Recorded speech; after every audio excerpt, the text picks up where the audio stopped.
Eu queria que você abrisse sua Bíblia lá em Mateus 25. Mateus 25, do 14 ao 30. A mensagem de hoje se chama Um Bom Mordomo.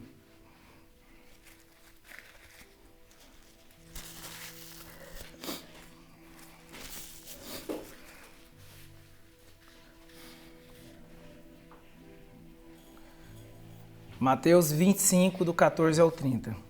Amém? Todos acharam? E também será como um homem que ao sair de viagem chamou os seus servos e confiou-lhes os seus bens. A um deu 5 talentos, a outro 2 e a outro 1. A cada um de acordo com a sua capacidade. Em seguida partiu de viagem. O que havia recebido 5 talentos saiu imediatamente, aplicou-os e ganhou mais 5. Também o que tinha 2 talentos ganhou mais 2. Mas o que tinha recebido 1 talento saiu, cavou um buraco no chão e escondeu o dinheiro do seu senhor. Depois de muito tempo, o senhor daqueles servos voltou e acertou contas com eles. O que tinha recebido 5 talentos trouxe os outros 5 e disse: o senhor me confiou 5 talentos, veja, eu ganhei mais 5. O senhor respondeu: muito bem, servo bom e fiel, você foi fiel no pouco, eu o porei sobre o muito. Venha e participe da alegria do seu senhor. Veio também o que tinha recebido 2 talentos e disse: o senhor me confiou 2 talentos, veja, eu ganhei mais 2. O senhor respondeu: muito bem, servo bom e fiel, você foi fiel no pouco, eu o porei sobre o muito. Venha e participe da alegria do seu senhor. Por fim veio o que tinha recebido 1 talento e disse: eu sabia que o senhor é um homem severo, que colhe onde não plantou e junta onde não semeou. Por isso tive medo, saí e escondi o seu talento no chão. Veja, aqui está o que lhe pertence. O senhor respondeu: servo mau e negligente. Você sabia que eu colho onde não plantei e junto onde não semeei? Então você devia ter confiado o meu dinheiro aos banqueiros, para que quando eu voltasse eu recebesse de volta com juros. Tirem o talento dele e entreguem-no a quem tem 10, pois a quem tem mais será dado, e terá em grande quantidade, mas a quem não tem, até o que tem lhe será tirado. E lance fora o servo inútil nas trevas, onde haverá choro e ranger de dentes. Amém, Deus? Mais uma vez nós queremos clamar a Ti, porque nós queremos ouvir a Tua voz nessa noite. Deus, fala ao nosso coração, que o Senhor possa mais uma vez estabelecer este fundamento aqui na nossa igreja, ó Pai, no coração dos nossos irmãos, que saiamos daqui, ó Pai, com uma perspectiva diferente a respeito das coisas do alto. Em nome do Senhor Jesus, Pai, que haja transformação nessa noite, que uma chave seja virada em nós, para que possamos, ó Pai, estar aptos a receber ainda mais do Senhor. Usa a minha boca para falar com o Teu povo. Esse é o nosso pedido em nome do Senhor Jesus. Amém. Quando eu leio esse texto, um temor muito grande vem sobre o meu coração. Né? A primeira... Aqui, eu passando a mão aqui, porque... Cadê a barba? À primeira vista, pode parecer uma punição muito dura, né, que esse Senhor aplica sobre o seu servo, que teve medo e enterrou o talento que lhe tinha sido confiado. Mas quando nós lemos essa parábola, não desassociando ela do restante da Bíblia, da palavra de Deus, ou seja, incluindo toda a Escritura e o que Deus espera, de nós, nós compreendemos facilmente que se trata daquilo que Deus nos confiou mais de precioso e por isso Ele é tão severo. Né? A nossa vida e tudo mais que envolve a nossa vida é o que Deus tem confiado. E nesse pequeno espaço de tempo aqui na Terra, é nesse tempo aqui que nós definimos o nosso destino eterno. Né? Quais são os frutos que nós temos produzido aqui? Né? O que temos feito com aquilo que Deus tem nos confiado? Né? Nós temos vivido com a consciência correta de que o que nós chamamos de nosso aqui na Terra, na verdade não é. A palavra de Deus, ela fala que o nosso corpo não é nosso. Ela fala que os nossos filhos são do Senhor, que é uma herança que Ele nos dá. Pedro, diz que nós somos o povo adquirido, povo de propriedade exclusiva de Deus. Então, talvez hoje seja o dia de repensar tudo que nós temos feito com aquilo que tem chegado em nossas mãos. Elas realmente são coisas nossas? Ou são talentos que o nosso Senhor tem nos dado e que Ele quer que a gente faça multiplicar? O que temos feito, por exemplo, com o nosso tempo, o que nós temos feito com os nossos dons e talentos e o que nós temos feito com os recursos financeiros que Deus tem nos dado. Um dia, assim como na parábola dos talentos, contada por Jesus, nós prestaremos contas de tudo isso. A pergunta é, você tem enterrado o que Deus tem te dado ou você tem feito frutificar? Você tem multiplicado? Nós precisamos entender mais esse importante fundamento da fé cristã, que é a mordomia. O que é o mordomo? Ele é um indivíduo encarregado de administrar os bens de alheios, de outras pessoas, de terceiros. Você deve recordar do famoso personagem Alfred. O Gui, ele gosta bastante do Batman, então ele vai saber muito bem que era o leal e inabalável mordomo do Bruce Wayne. Enfim, por muitos anos ele serviu a família Wayne. E observe que o Alfred, ele tinha acesso a tudo que era do Bruce, mas nada do que ele administrava era dele. E se nós voltarmos ao Gênesis, nós vamos ver que Deus colocou o homem nessa mesma posição de mordomo. Após a criação de todas as coisas, Deus fez o homem à sua imagem e semelhança e o colocou no meio do jardim que ele havia criado, o jardim do Éden. E Deus colocou o homem lá com um propósito muito específico. E eu queria que você acompanhasse comigo, está lá em Gênesis 2, versículo 15.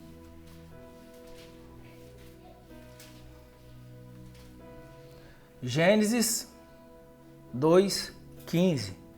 E diz assim: o Senhor Deus colocou o homem do jardim do Éden para cuidar dele e cultivá-lo. Para que Deus colocou o homem lá no jardim do Éden? Para cuidar dele. Então Deus, ele criou todas as coisas, certo? Deus criou todas as coisas. Você concorda comigo que se foi Ele que criou, então Ele é o dono? Amém? Inclusive de nós. Agora, então o que Deus está fazendo aqui é falar para o homem o seguinte: Ele falou, olha só, Adão, tá vendo aqui essas coisas que eu criei, todas essas coisas maravilhosas, preciosas que eu criei? Então elas são minhas. Só que tem uma coisa, eu tenho um trabalho para você.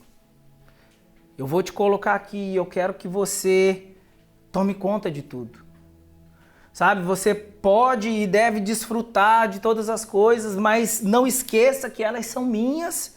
E um dia eu vou pedir para você uma prestação de contas sobre o que você tem feito com elas. O homem passou então a exercer o domínio sobre a criação desde o Gênesis, passou a ter posse de todas as coisas, mas posse ela não é propriedade. A disciplina do direito, ela também nos ensina isso. Eu posso ter a posse de algo sem necessariamente eu ser o dono dela. E esse era o caso do homem lá no Éden. Então, nós não somos donos de nada e embora tenhamos a posse de todas as coisas, nós precisamos administrá-las com a consciência de que um dia o dono de todas essas coisas, ele virá e ele nos pedirá contas a respeito de tudo que lhe pertence e que nós deveríamos e devemos cuidar. Então esse entendimento, ele é reforçado pelo que eu compartilhei na segunda mensagem da nossa série, Firmes Fundamentos. Nós falamos, naquela ocasião eu falei sobre a redenção. Né? E o que é a redenção? Eu não tenho como continuar a mensagem de hoje sem relembrar com vocês. O que é a redenção? É o meio pelo qual uma pessoa pode ser resgatada da sua condição de escravidão por conta de uma dívida. Né? A lei de Moisés, ela previa que caso um devedor ele não tivesse condições de pagar a sua dívida, ele deveria primeiramente entregar os seus bens para saldar o que ele devia. Se os bens entregues ainda não fosse o suficiente para quitar a sua dívida, né, a pessoa ela deveria entregar a si mesmo e aos seus familiares para servir aquele credor até que aquela dívida fosse paga. Né, a lei ainda ela previa algumas formas de como a pessoa escrava poderia sair dessa condição. Né, e a primeira delas seria no ano de jubileu, que acontecia de 50 em 50 anos, onde nesse ano era proclamada a liberdade de todo e qualquer escravo. Essa era a primeira opção, mas era uma opção um pouco mais difícil, já que ela acontecia só de 50 em 50 anos. Então, se você tivesse o azar de começar a ser escravo justamente no ano seguinte do ano do jubileu, isso quer dizer que você teria mais 49 anos para esperar. O segundo caso seria caso a própria pessoa viesse a prosperar, ela poderia pagar a sua dívida, o que seria mais comum no caso de um resgate de propriedades. Mas seria praticamente impossível de ocorrer caso a pessoa se tornasse escrava. Né? Ela não teria como prosperar sendo ela escrava. Outra forma seria se um hebreu fosse escravizado por outro hebreu. Né? A lei previa um prazo de 6 anos para que aquele concidadão, aquele compatriota fosse libertado. E a última opção, a última possibilidade seria a redenção, né? Onde o parente próximo ele pagaria a dívida daquele seu parente. E observe comigo o texto, você não precisa abrir, mas preste atenção no texto de Levítico 25, que fala a respeito disso. Diz assim: se alguém do seu povo empobrecer e vender parte da sua propriedade, seu parente mais próximo virá e resgatará aquilo que o seu compatriota vendeu. Então, não por um acaso, a ordem de prioridade do resgate era desse parente mais próximo. Né? Quando uma pessoa ela era resgatada, ela não deixava simplesmente de ser escrava. Ela só mudava de dono. Logo, o propósito de ser um parente próximo é justamente porque esse novo senhor, que é o seu parente, ao contrário do primeiro, que era o credor e estava um pouco injuriado, né? A expectativa é que esse parente que resgatou, ele trataria com amor aquele que ele resgatou. Né? Não como um simples servo, mas de fato como alguém da sua família. E da mesma forma, quando nós pecamos lá no jardim, deixamos de ser servos de Deus e passamos à condição de servos do pecado. Só que Jesus, o nosso resgatador, que foi enviado por Deus para saldar a nossa dívida, né? Ele derramou o seu sangue. Ele derramou o seu sangue lá na cruz. E com o sangue derramado, nós fomos redimidos. Nós fomos resgatados. A nossa dívida com o pecado, ela foi paga. Nós não somos mais escravos dele. Mas embora estejamos livres do pecado, nós continuamos servos. Mas agora servos de quem? Servos daquele que nos resgatou. Amém? Então não tem como falar de mordomia cristã sem ter isso muito claro na nossa mente. Sobre Deus vindo nos resgatando através do seu Filho Jesus. E dessa forma ele comprando para Deus todos nós, e não só a gente, mas tudo aquilo que nos pertence. Né? Em Colossenses 1, 13 e 14, Paulo fala que ele nos resgatou do poder das trevas e nos trasladou para o reino do seu Filho muito amado, no qual temos a nossa redenção, a remissão dos nossos pecados. Pedro, lá em 1 Pedro 1, 18 e 19, ele diz ainda assim, ó, sabendo que não foi mediante coisas corruptíveis, como prata ou ouro, que fostes resgatados do vosso fútil procedimento de vossos pais, que vossos pais vos legaram, mas pelo precioso sangue, como de cordeiro, sem defeito e sem mácula, o sangue de Cristo. Aleluia, ele nos resgatou, nós fomos comprados. E quando isso aconteceu, não somente a nossa vida passou a ser propriedade dele, mas também tudo que é nosso, inclusive os bens que estão à nossa disposição. E embora a mordomia cristã ela esteja relacionada com todas as coisas, né? Hoje eu quero enfatizar a questão das finanças.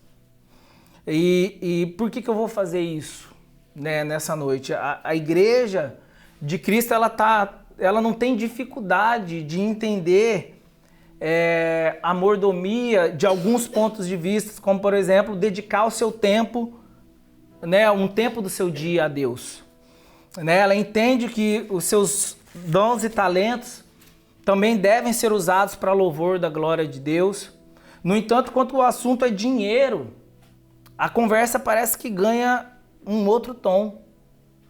Né? Dinheiro ainda é um tema espinhoso no meio da igreja e é muito difícil você não encontrar alguém que já tenha sido ferido nessa área. Né? Afinal, infelizmente, nós temos inúmeros maus exemplos de administração dentro da igreja. Mas nós não podemos permitir que essas feridas roubem de nós o privilégio de honrar a Deus, né, com os bens que Ele tem nos confiado. Né? E como bons mordomos, a gente precisa aprender a administrar bem tudo que chega em nossas mãos. Né? Por que nós precisamos falar sobre dinheiro? Por que eu vou falar sobre dinheiro com vocês nessa noite? Primeiro, quase metade das parábolas de Jesus mencionam o dinheiro. Né? Além de Jesus, nós vemos que os apóstolos também falavam, ensinavam e corrigiam os cristãos no tocante a esse assunto relacionado ao dinheiro. Na Bíblia, há mais de 2.300 versículos sobre dinheiro, bens e posses. Né? O dinheiro também é a única coisa que a palavra de Deus equipara a um Deus. Veja lá em Mateus 6, 24, diz assim, ó, ninguém pode servir a dois senhores, pois odiará um e amará o outro, ou se dedicará a um e desprezará o outro. Vocês não podem servir a Deus e ao dinheiro. Outra coisa ainda que pesquisas mostram que assuntos relacionados ao dinheiro são o segundo maior motivo de separação entre os casais no mundo. Né? Perdendo apenas para infidelidade. Então, sim, a gente precisa falar a respeito do dinheiro. E não se trata apenas do dinheiro em si, mas principalmente do lugar que ele ocupa no nosso coração. Né? 1 Timóteo 6,10 ele diz assim, pois o amor ao dinheiro é a raiz de todos os males. Algumas pessoas, por cobiçarem o dinheiro, desviaram-se da fé e se atormentaram a si mesmos com muitos sofrimentos. Então o problema a gente sabe que não é ter dinheiro. O dinheiro é bom. O problema é onde está o nosso coração. Que lugar o dinheiro tem ocupado na nossa vida. Então sim, precisamos falar a respeito desse aspecto da mordomia cristã. E a primeira coisa que eu quero falar com você é a respeito do dízimo. Né? A primeira menção dos dízimos na Bíblia aparece justamente num contexto de redenção. Né? A redenção com Abraão lá resgatando o seu sobrinho Ló, que está lá em Gênesis 14, do 11 ao 20. Se você puder, abra comigo Gênesis 14, do 11 ao 20. O bom de ter texto em Gênesis é que a galera acha rápido. Né? Gênesis e Apocalipse.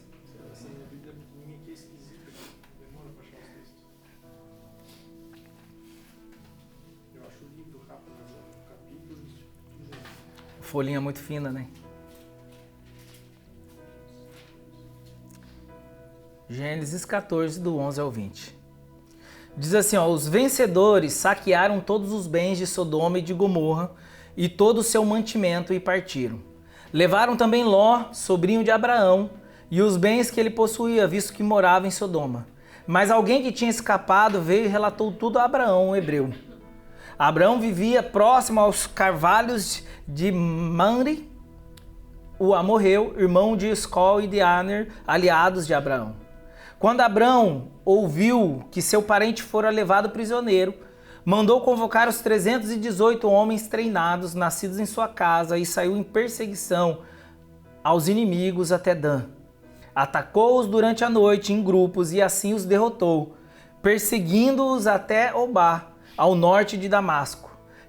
Recuperou todos os bens e trouxe de volta seu parente Ló, com tudo que possuía, juntamente com as mulheres e o restante dos prisioneiros. Voltando a Abrão da vitória sobre Quedorlaomer, meu Deus, devia ter pesquisado antes, né? Quedorlaomer, e sobre os reis que ele se haviam aliado, o rei de Sodoma foi ao seu encontro no vale de Savé, isto é, o vale do rei. Então Melquisedeque, rei de Salém, sacerdote do Deus Altíssimo, trouxe pão e vinho e abençoou Abrão, dizendo: bendito seja Abrão pelo Deus Altíssimo, Criador dos céus e da terra, e bendito seja o Deus Altíssimo que entregou seus inimigos em suas mãos. E Abrão lhe deu o dízimo de tudo.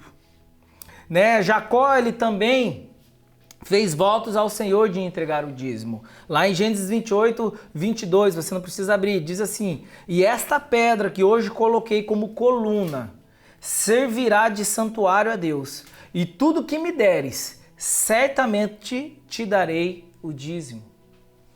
Então, portanto, o dízimo, ele não nasceu como uma ordenança, mas sim como uma forma espontânea, como expressão de honra e de um coração grato.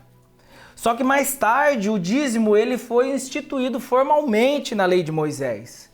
E isso nós encontramos lá em Levítico 27, 30 a 32. Diz assim, ó, todos os dízimos da terra, seja dos cereais, seja das frutas das árvores, pertencem ao Senhor. São consagrados ao Senhor.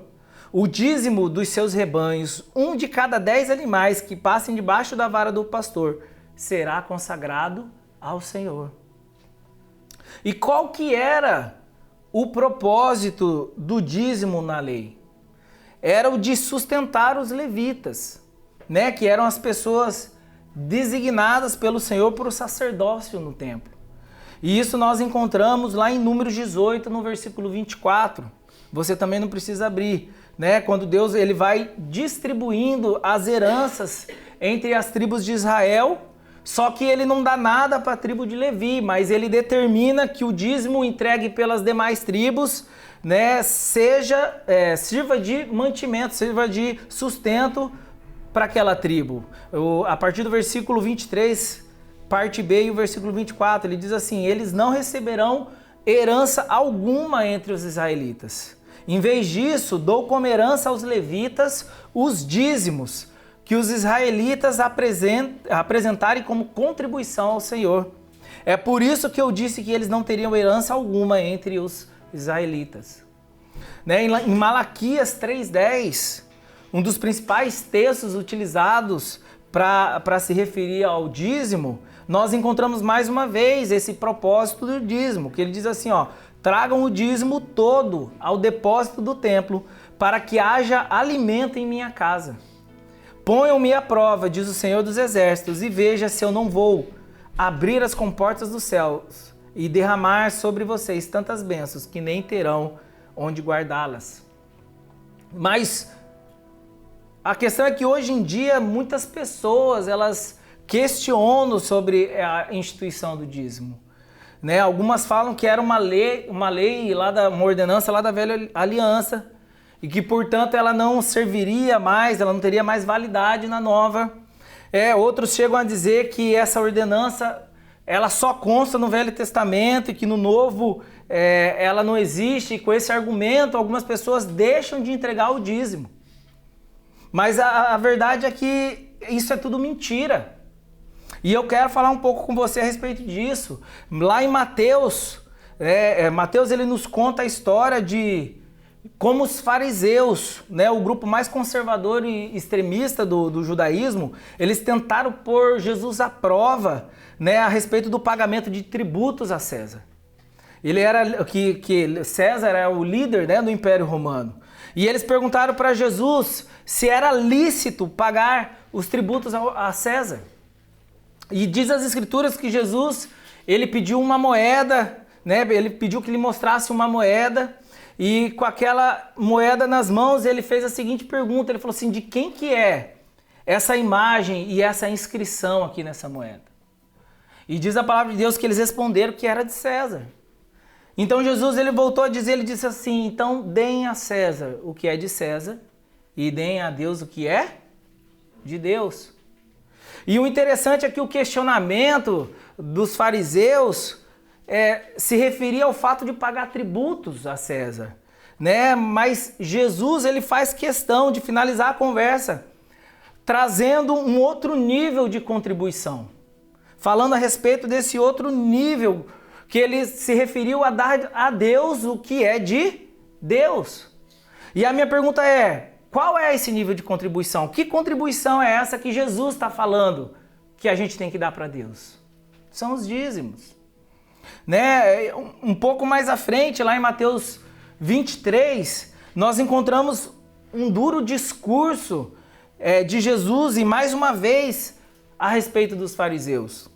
E Jesus ele critica severamente as práticas daquele grupo, ele fala a respeito de como eles vivem, como eles não vivem o que pregam, como eles lançam fardos pesados sobre os ombros dos homens, mas é que eles mesmos não estão dispostos a mover nem um dedo para remover esses fardos. Ele fala ainda de como eles apreciam receber a honra dos homens e como eles adoram ser chamados de mestres. Então Jesus ele começa a expor algumas dessas práticas hipócritas e no versículo 23 nós encontramos uma afirmação que vai contribuir com o entendimento da permanência da prática da entrega do dízimo, também no Novo Testamento, também na Nova Aliança. E esse texto eu quero que você acompanhe comigo. Mateus 23, a partir do versículo 23. Amém? Glória a Deus. Ele diz assim, ó, ai de vocês, mestres da lei e fariseus hipócritas, vocês dão o dízimo da hortelã, do endro e do cominho, mas têm negligenciado os preceitos mais importantes da lei, a justiça, a misericórdia e a fidelidade. Vocês devem praticar essas coisas, sem omitir aquelas. O que Jesus está falando é que nada adianta você entregar o dízimo e você se esquecer de praticar a justiça, a misericórdia e a fidelidade. Né? Em Tiago 2,10 nós encontramos esse mesmo conceito. E diz Tiago assim, ó, pois quem obedece a toda a lei, mas tropeça em apenas um ponto, torna-se culpado de quebrá-la integralmente. Então eles praticavam o dízimo, que era um preceito da lei, mas talvez eles praticassem o dízimo por ser algo que era facilmente visível aos olhos dos homens. Né? Eles gostavam de praticar aquilo que envolvia o que era externo, mas as coisas que envolviam aquilo que estava escondido no seu coração, isso eles negligenciavam. Né? Jesus ele afirmou, vocês devem praticar essas coisas sem omitir aquelas. Jesus está ratificando e ele está confirmando que nós devemos entregar o dízimo, mas que nós não podemos nos esquecer dos demais preceitos. Mas, sinceramente, eu até citei esses dois textos que indicam, né, a permanência da instituição do dízimo até os dias de hoje. Mas, quando a gente entende o que é redenção, essa reflexão ela se torna absurda e eu diria até tola. Porque a partir da redenção, nós entendemos que Deus, ele é o dono de todas as coisas e não apenas de 10% daquilo que eu ganho. Né? Então, sob essa ótica, o meu entendimento ele é transformado. né? Não se trata de eu ser dono de 100% e entregar para Deus, ter o dever de entregar para Deus 10%.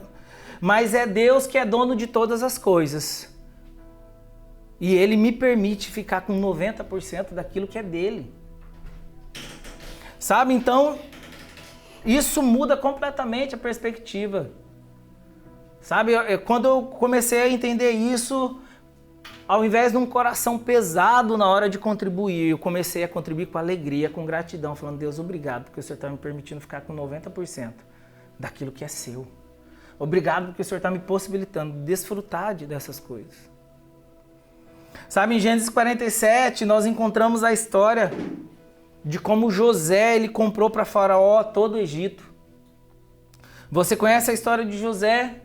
Sabe como ele foi forjado no processo que levou ele a chegar até onde ele chegou, como segundo no comando de todo o Egito. E José ele foi um exemplo de bom mordomo. Por onde ele passou, ele se destacava pela sua boa administração. Primeiro na casa de Potifar, depois no palácio de Faraó e até mesmo na prisão ele era um bom mordomo. José, ele conta a história que ele interpretou o sonho de Faraó. E nessa interpretação ele relatou para Faraó o que iria acontecer nos próximos anos. Então ele disse que primeiro viriam 7 anos de muita fartura, colheita abundante, muita prosperidade, mas que depois desses 7 anos viria mais 7 anos de absoluta escassez. Então José orientou a Faraó a respeito de como ele deveria proceder nesses 14 anos. Ele falou: primeiro a gente vai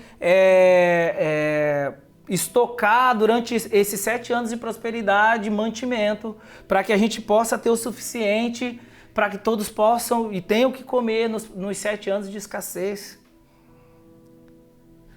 E interessante que a partir disso, o Faraó ele identificou a capacidade de José como bom administrador, como bom mordomo, e ele separou José e falou: não, você é o cara, você é a pessoa certa para fazer tudo isso que você tem me orientado. Então, por 7 anos, José ele estocou os celeiros de Faraó e ele acumulou alimento suficiente para sustentar a todos nos 7 anos de escassez, 7 anos de seca que estariam por vir. Até que os dias difíceis eles chegaram e o povo começou a procurar José para trocar por prata o trigo que era a base do alimento deles. Diz a Bíblia que José ele recolheu, naquela época, toda a prata do Egito para o palácio do faraó. Só que a fome ela persistia e as pessoas continuaram procurando José, só que agora sem prata, elas começaram a entregar os seus rebanhos para José em troca do trigo.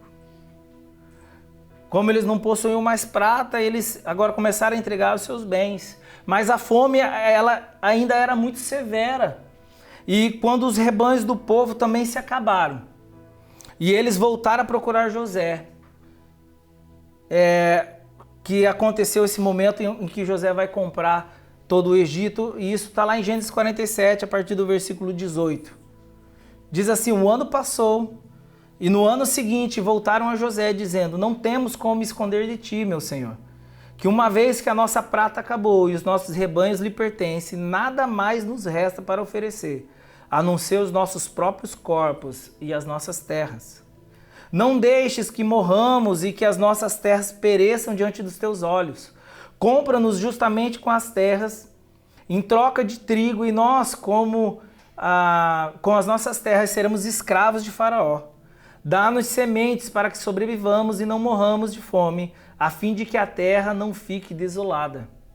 Assim, José comprou todas as terras do Egito para Faraó. Todos os egípcios tiveram que vender os seus campos, pois a fome os obrigou a isso. A terra tornou-se propriedade de Faraó. O povo estava desesperado de fome. Eles estavam dispostos a entregar as suas propriedades e a servir como escravos a Faraó apenas por comida.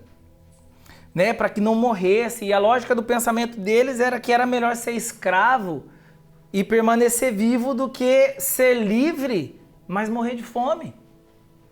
Né? Assim, toda a terra do Egito ela passou a ser escrava, passou a ser propriedade de Faraó. Mas José, como administrador, como um bom mordomo, né, do seu senhor, que era Faraó, ele instituiu a forma como as coisas funcionariam a partir daquele momento, a partir da compra de todo o Egito. Né? E agora o povo escravo de Faraó, eu quero que você acompanhe comigo na leitura, a partir do versículo 23. Ainda em Gênesis 47. Agora no versículo 23. Então José disse ao povo: ouçam, hoje comprei vocês e suas terras para Faraó. Aqui estão as sementes para que cultivem a terra, mas vocês darão a 5ª parte das suas colheitas a Faraó. Os outros 4/5 ficarão para vocês como sementes para os campos e como alimento para vocês, seus filhos e os que viverem em suas casas. Então José, a gente vê aqui que ele instituiu um nível de contribuição que equivalia a 20% dos ganhos brutos de todo o povo do Egito. Agora a pergunta é, de quem que era a terra? De quem que passou a ser a terra agora? Elas eram de Faraó. De quem que eram as sementes? Era de Faraó. De quem que eram os trabalhadores? Já que todos tinham se tornado escravos de Faraó? De Faraó. Então era tudo de Faraó. Faraó ele tinha o direito de ficar com tudo, mas como um sinal de honra, para manter a corte de Faraó e também para que o povo não se esquecesse de onde estava vindo o seu sustento, José ele estabeleceu esse nível de contribuição. Agora vocês acham que o povo ele reclamou de ter que contribuir com esse valor? Você acha que eles ficaram achando que Faraó estava querendo roubar deles esses 20%? 20%? É claro que não, pelo contrário, eles disseram assim, ó, meu Senhor, tu nos salvaste a vida, visto que nos favoreceste, seremos escravos de Faraó. Essa foi a resposta deles, uma resposta de gratidão a José e a Faraó pelo que eles estavam fazendo. Eles estavam falando, cara, a terra é sua, nós somos seus, as sementes são suas e ainda assim você vai deixar eu ficar com 80% daquilo que a gente vai produzir. Você é muito misericordioso. Deus ele nos dá tudo que lhe pertence para que a gente seja bom mordomo, para que a gente possa se tornar um bom mordomo. Né? Em troca, como sinal de honra, para a manutenção da sua casa e também como um sinal do seu senhorio sobre nós. Ele nos pede que a gente contribua com apenas a 10ª parte daquilo que é dele.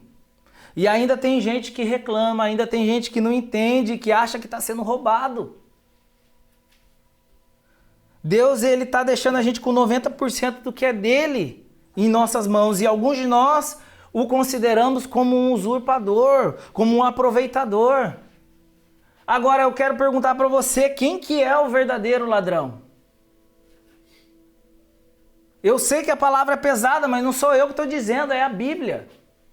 Em Malaquias 3, 8 a 10, ele diz assim, ó, pode um homem roubar a Deus? Contudo, vocês estão me roubando. E ainda pergunta, como é que te roubamos? Nos dízimos e nas ofertas. Vocês estão debaixo de grande maldição, porque estão me roubando. A nação toda está me roubando. Tragam o dízimo todo ao depósito do templo, para que haja alimento em minha casa. Ponham-me à prova, diz o Senhor dos Exércitos, e vejam se não vou abrir as comportas dos céus e derramar sobre vocês tantas bênçãos que nem terão onde guardá-las.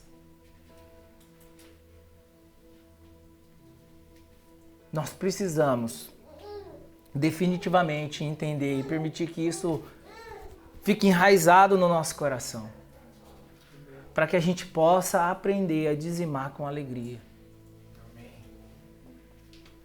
Você não está dando 10% do que é seu para Deus. Você está devolvendo apenas 10% dos 100 que já pertencia a Ele. E é por isso que o conceito de redenção é tão importante, quando você entende que você é propriedade de Deus. Que não só você, mas tudo que você tem é propriedade dele. E você começa a amar a esse Deus e começa a responder para ele em gratidão. Eu conheço gente que chegou num nível tão profundo de gratidão que não dizima só 10%. Sabe, eu conheço gente que dava 20%, eu conheço gente que, sabe, uma generosidade tão extrema no coração por entender de onde Deus os tirou. Mas tem um outro nível de contribuição ainda que eu gostaria de compartilhar com vocês, que são as primícias. Provérbios 3:9 e o versículo 10 diz assim: honra ao Senhor com os teus bens e com as primícias de toda a sua renda, e se encherão fartamente os teus celeiros e transbordarão de vinho os teus lagares.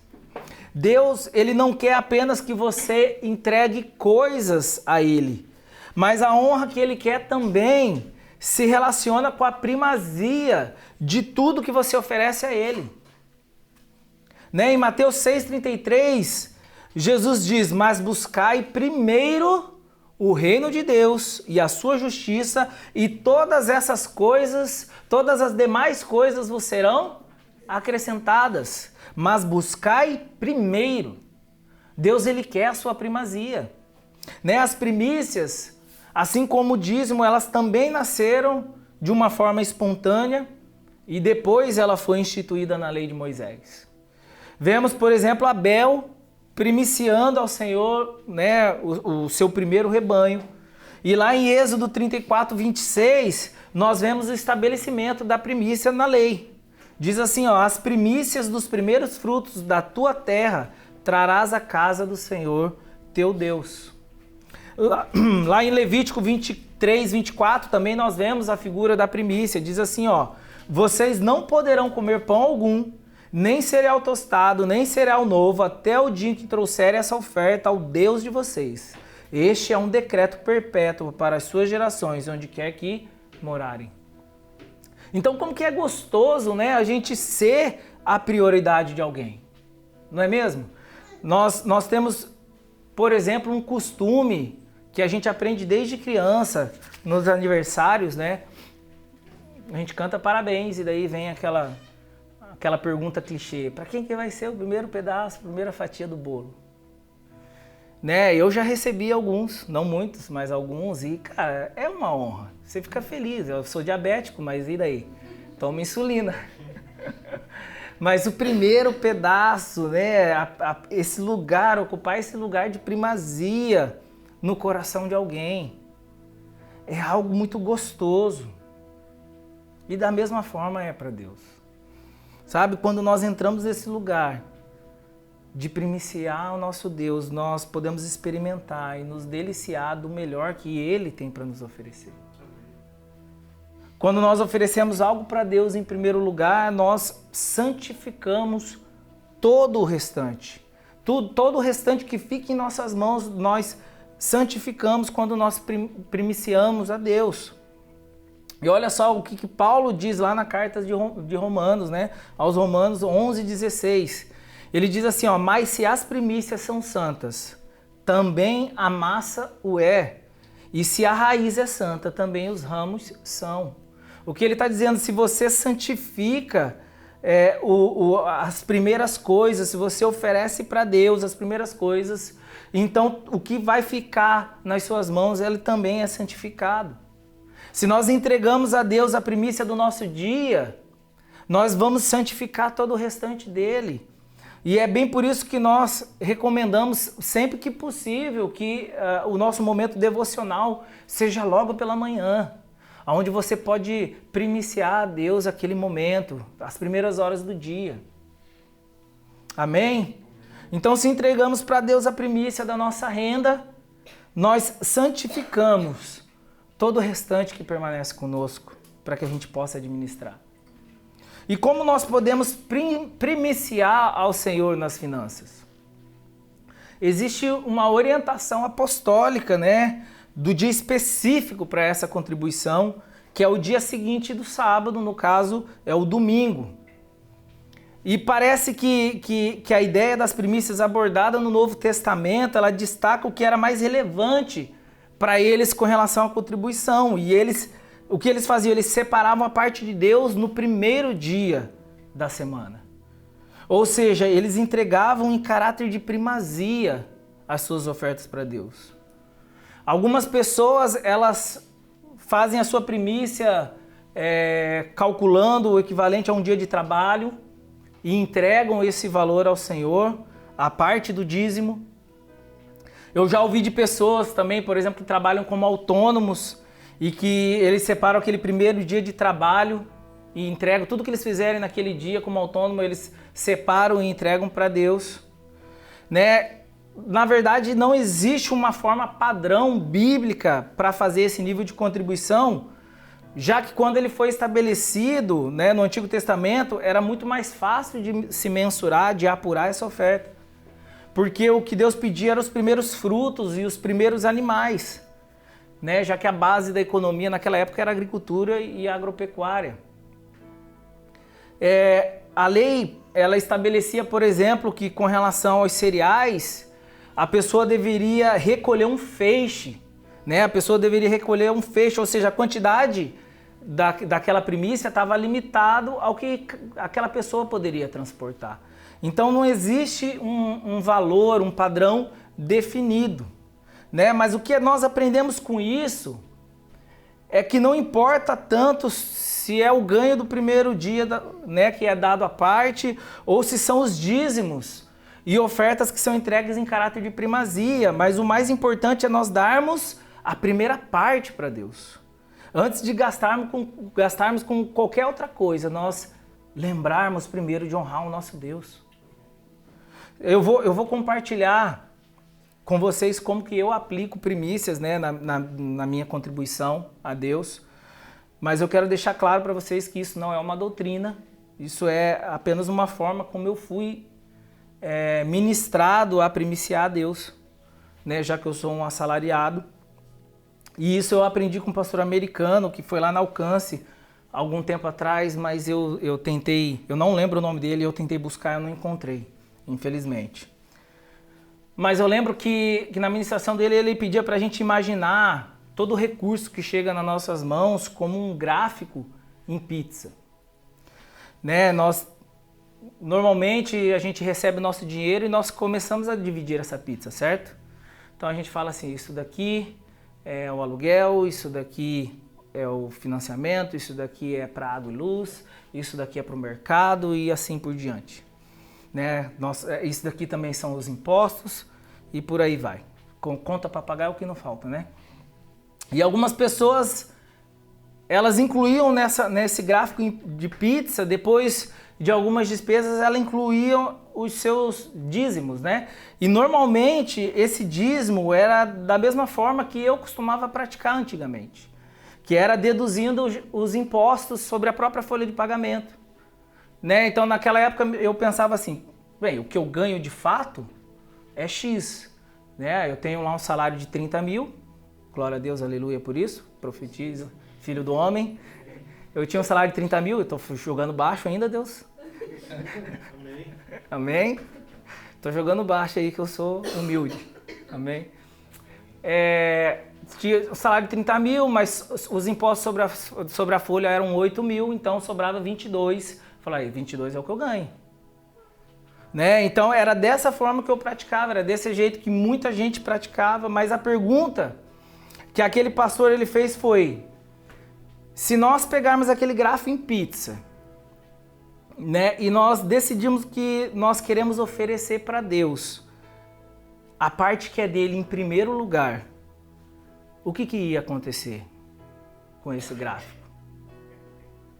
Né? Se realmente nós queremos dar a primazia para Deus daquilo que vem nas nossas mãos, antes mesmo de pagar qualquer tributo, antes mesmo de pagar qualquer coisa a César, o que nós deveríamos fazer é pegar aqueles 10%, a 10ª parte e entregar para Deus. E essa é uma forma de você realmente entregar a primícia da tua renda para Deus. Se é a primícia, antes mesmo que venha imposto de renda, antes mesmo que o INSS pegue alguma coisa, o que eu vou fazer é separar sobre o todo para Deus. E é dessa forma que eu tenho primiciado. Desde então, desde que eu entendi isso, eu falei, Deus, eu não estava te primiciando.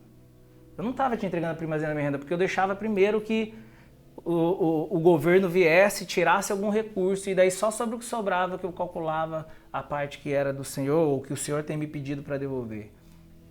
Então, se realmente eu quero primiciar a Deus, eu aprendi que era dessa forma que eu deveria fazer, e é dessa forma que eu tenho praticado a primícia desde então. Mas nada impede, gente, mais uma vez, isso não é uma doutrina, né? Eu já pratiquei durante algum tempo separar o equivalente a um dia de salário, né? E eu também ofertava isso a Deus, mas ao longo do tempo Deus foi me ministrando de outras maneiras. Então entregar o dízimo sobre o bruto da renda, separando para Deus, separando o recurso que é para Deus antes de qualquer coisa, é uma das formas possíveis da gente entregar para Ele a primícia da nossa renda. Amém? A outra questão é fazer isso, pessoal, assim que a gente recebe. Agora falando de uma maneira muito prática para vocês, uma orientação muito prática. Muitas pessoas elas têm o hábito de receber o salário, e daí ela começa a pagar uma conta, ela paga outra, ela paga uma outra conta, o financiamento caiu, blá, blá, blá, blá. Aí o que acontece?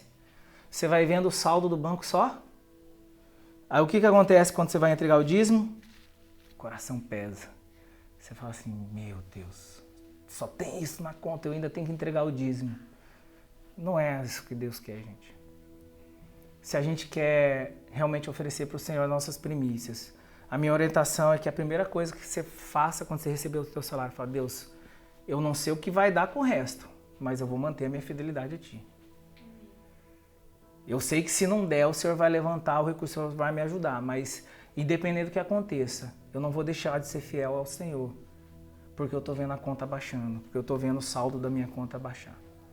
Amém? Então, para você proteger o seu coração, faça isso, siga essa instrução, eu tenho certeza que você vai ser muito abençoado. Existem ainda outras duas formas que eu quero compartilhar rapidamente com vocês. Essas partes são mais curtas, eu não quero ser cansativo. Mas outra questão ainda relacionada a finanças e mordomia cristã são as ofertas. Né? Outro nível de contribuição.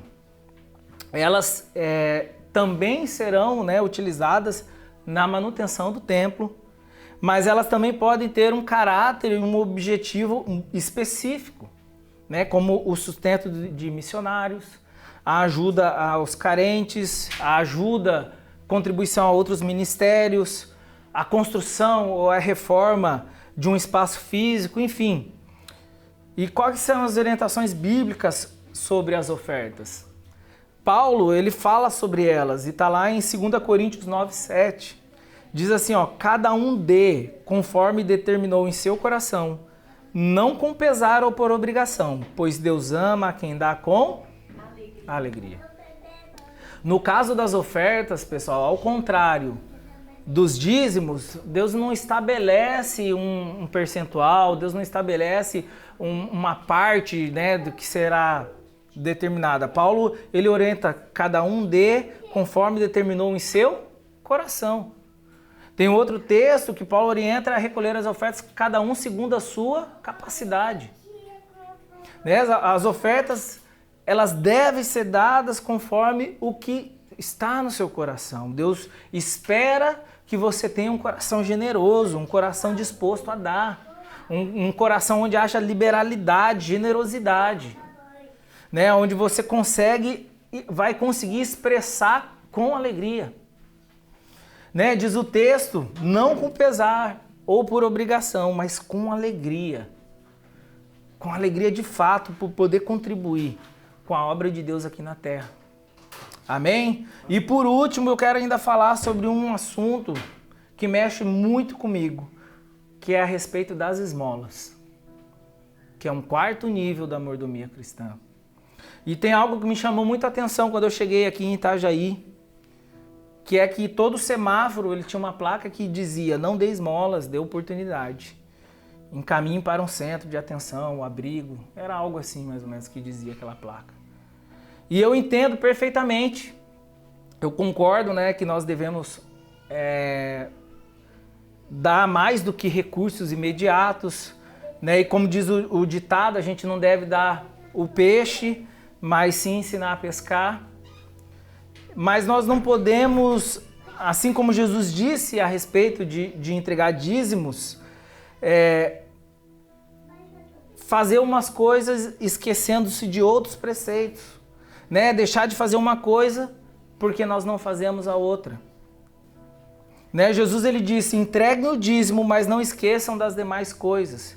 Então o mesmo serve para as esmolas. Nós não devemos deixar de entregar a esmola, de dar esmolas apenas porque a assistência definitiva ela ainda tem sido um problema na nossa cidade. Observe quantos textos bíblicos nós encontramos a respeito da esmola. Eu não quero que você abra, mas eu vou citar e ler eles aqui para vocês. Levítico 19:10 diz, não passem 2 vezes pela sua vinha, nem apanhem as uvas que tiverem caído. Deixem-nas para o necessitado e para o estrangeiro. Eu sou o Senhor, o Deus de vocês. Salmo 112:9 diz assim, reparta generosamente com os pobres. A sua justiça dura para sempre, seu poder será exaltado em honra.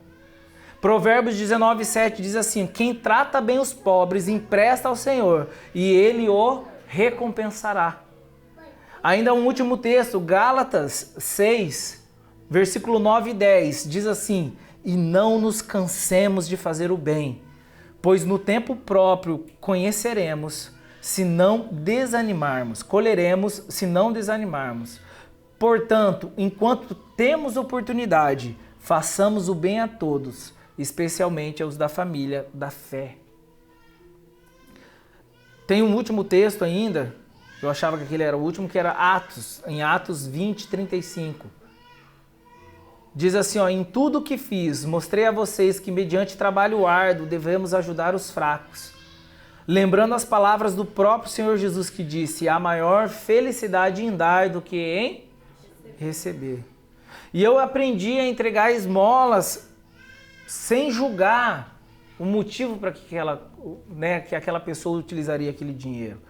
Antes, quando alguém vinha me pedir esmola, quando eu tinha tempo, eu ficava na maior resenha com a pessoa. Até hoje eu pergunto quem é a pessoa, qual é o nome dela, de onde ela veio, qual é a história dela. Sempre que eu tenho oportunidade, essa semana, inclusive, choveu gente aqui no nosso portão, né, Kézia? E eu tive a oportunidade de conversar com as 2 pessoas que vieram aqui. Eu gastei um tempo, né, investi um tempo lá conversando com elas. Mas antes, além disso, eu falava assim, cara, mas pra que você quer o dinheiro? Você não vai usar pra beber não, né? Você não vai usar pra usar drogas, né? E eu condicionava a minha oferta, eu julgava. Né? Eu olhava se a pessoa aparentava boa saúde, eu falei, cara, esse cara tem saúde para trabalhar, mano, o que ele tá fazendo aqui pedindo dinheiro? E eu simplesmente retinha, eu simplesmente fechava o meu coração. Mas a verdade é, meus queridos, que mesmo essas pessoas que estão presas a algum vício, que às vezes vai usar aquele recurso que você dá como esmola para alguma coisa que não é lícito, que não vai fazer bem, uma hora essa pessoa vai ter fome. E às vezes tudo que aquela pessoa vai poder comprar para comer é referente ao dinheiro que você entregou. Então eu parei de pensar a respeito dessas coisas. Eu falei, cara, por que eu entrego esmola? Por que eu dou esmola? Porque a Bíblia manda eu dar esmolas. As uvas que caíram no chão e que Deus orienta o seu povo a não colher, ela não vai mudar o destino daquela pessoa que encontra. Mas ela pode ser a única coisa que aquela pessoa vai ter para comer durante aquele dia inteiro. Por que nós damos esmolas? Porque a Bíblia nos manda dar. Eu queria finalizar a ministração dessa noite dizendo para você, a gente falou aqui sobre finanças, a gente falou sobre o dízimo, a gente falou sobre primiciar a Deus, falamos sobre as ofertas, falamos sobre as esmolas. Mas nunca é apenas pelo dinheiro. Nunca é pelo dinheiro, na verdade. Lucas 21, de 1 a 4, conta a história de uma viúva que foi entregar a sua oferta. E diz que Jesus estava observando aquela mulher. Né? O texto diz que Jesus olhou e viu os ricos colocando suas contribuições nas caixas de ofertas. Viu também uma viúva pobre colocar 2 pequeninas moedas de cobre. E disse, afirmo que esta viúva pobre colocou mais do que todos os outros. Todos esses deram do que lhe sobrava, mas ela, da sua pobreza, deu tudo o que possuía para viver. Sabe, eu lembro também daquela mulher que tinha um pouquinho de farinha, um pouquinho de azeite, entregou para o profeta. A fé daquela mulher é a mesma fé utilizada por essa viúva. Que fé é essa que mesmo sendo os seus últimos recursos, você fala assim, ainda assim eu vou honrar o meu Deus. Sabe, é a mesma fé que te leva a cantar um hino para Deus, mesmo quando você está com seu pulmão fraco no leito do hospital. Você fala, o meu último fôlego de vida vai ser para o meu Senhor. O meu último recurso, as minhas últimas moedas serão para o Senhor. Eu tenho fé que Ele vai me sustentar. E se por algum motivo que eu desconheço, ainda assim o recurso não aparecer, eu honrei o meu Deus.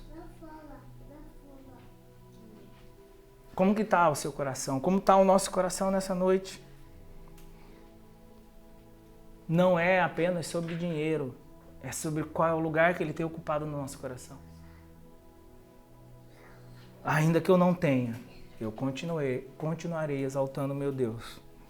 Mateus 6, 19, 21 diz assim, não acumulem para vocês tesouros na terra, onde a traça e a ferrugem destrói, onde os ladrões arrombam e furtam.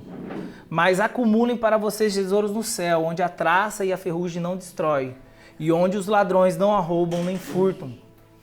Pois onde estiver o seu tesouro, aí também estará o seu. Agora, o seu tesouro são as suas riquezas? Porque o que ele fala é que aonde estiver o nosso tesouro, aí também estará o nosso coração. Se você tem feito das suas riquezas o seu tesouro, o seu coração vai estar nisso. Mas se o seu tesouro é o seu Deus, o seu coração vai estar nele. Como um selo em meu coração, tu és o meu tesouro. Se a gente tem feito dele o nosso tesouro, o nosso coração vai estar nele. E o nosso coração vai agir em gratidão. Deus, é sério que o Senhor tem me pedido só uma 10ª parte de tudo aquilo que o Senhor me entregou?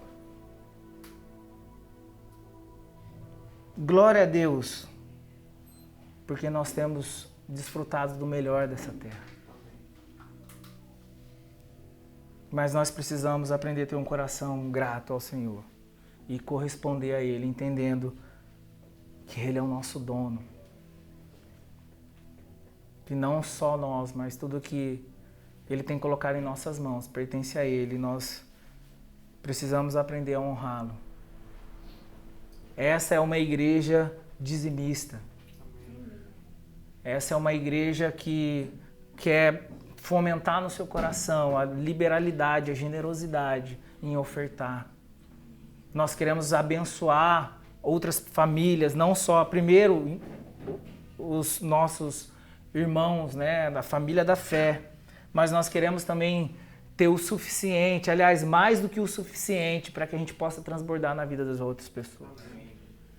Por isso que a nossa oração ela não pode ser egoísta. Sabe, eu achava bonito aquelas pessoas que oravam assim, falavam, Deus, eu quero que o Senhor me dê o suficiente para eu viver. Cara, isso é um coração muito egoísta.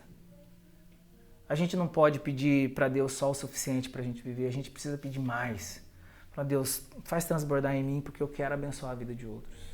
E quando a gente volta lá para a parábola dos talentos que a gente leu no começo, a gente vai ver que para aquele que multiplicou, para aquele que frutificou, qual foi a orientação de Jesus, do seu Senhor no final? Ele falou assim, ó, pega aquele que não frutificou e entrega para quem tem 10. Por que não tem chegado mais recursos em nossas mãos? Nós precisamos sondar o nosso coração. Nós precisamos. Hoje é dia da gente ser impactado por isso. E a gente precisa começar a orar, Deus, faz transbordar em mim. e me dá um coração generoso, para que eu possa estar apto a receber ainda mais do Senhor. Amém? Amém. Você recebe essa palavra?